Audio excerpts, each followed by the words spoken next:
All right, so the second concept is probably not new to you, pressure, kind of how much something gets pushed on.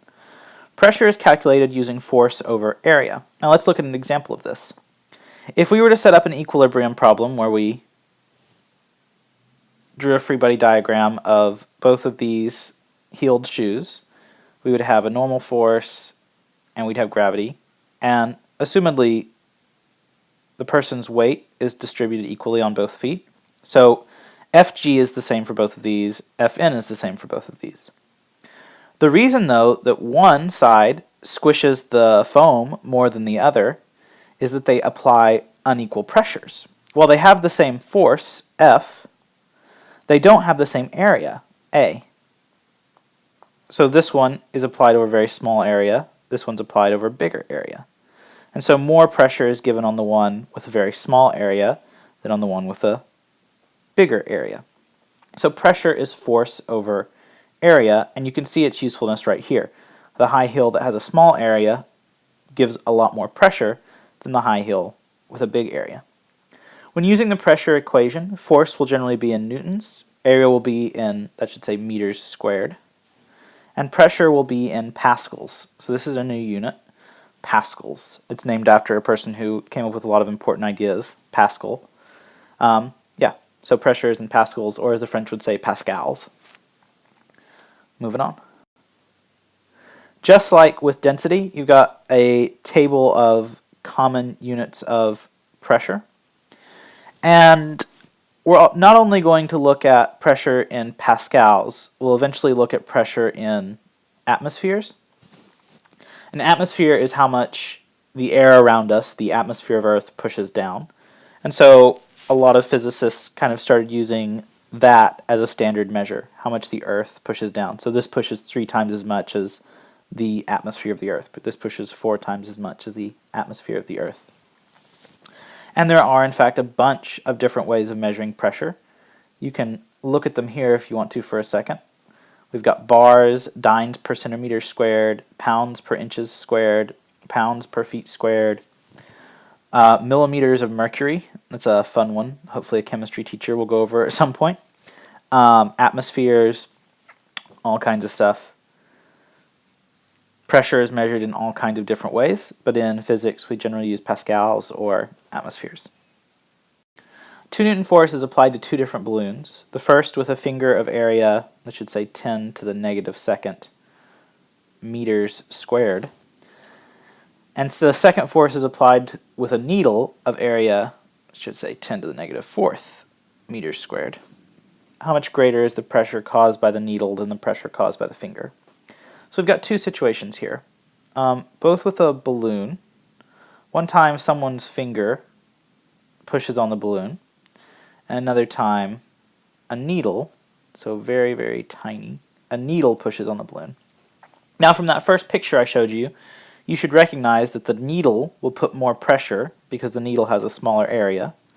So the needle should put more pressure on the balloon than the finger does. But we can calculate exactly how much more pressure the needle puts than the finger does. So remember, the needle has a very small area, and the finger has a bigger area that it pushes with. Alright, I'll color code and calculate them separately. Let's do the finger in blue. So the pressure from the finger equals the force, which is the same for both, divided by the area, which is not the same for the both, so the area of the finger. Okay? So we have a 2 Newton force divided by the area, 10 to the negative second meters squared. If I do that division, I get 200 pascals of force, or sorry, of pressure. 200 pascals of pressure applied to the balloon by the finger. Let's do the needle in green.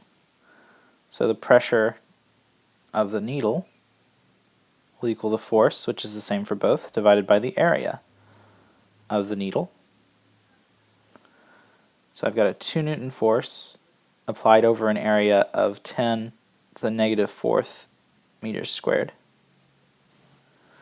And if I do that division, I get 20,000 pascals of force.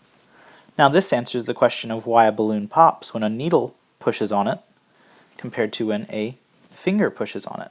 The needle, because it has a smaller area, applies a much greater pressure on the balloon, causing it to pop. The finger, with a much bigger area, applies a much smaller pressure, causing it to pop. So what you need to remember here is that the area and the pressure do the opposite of each other. If you have a small area, you're applying a lot of pressure. If you have a big area, you're applying a smaller amount of pressure, even if both of them have the same force. All right? One last fact I need you to know.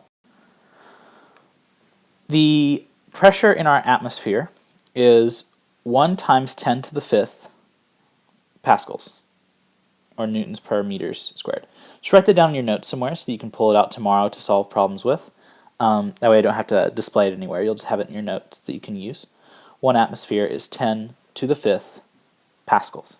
And that is it for right now. We'll do more with this number tomorrow. Just need you to have it written down.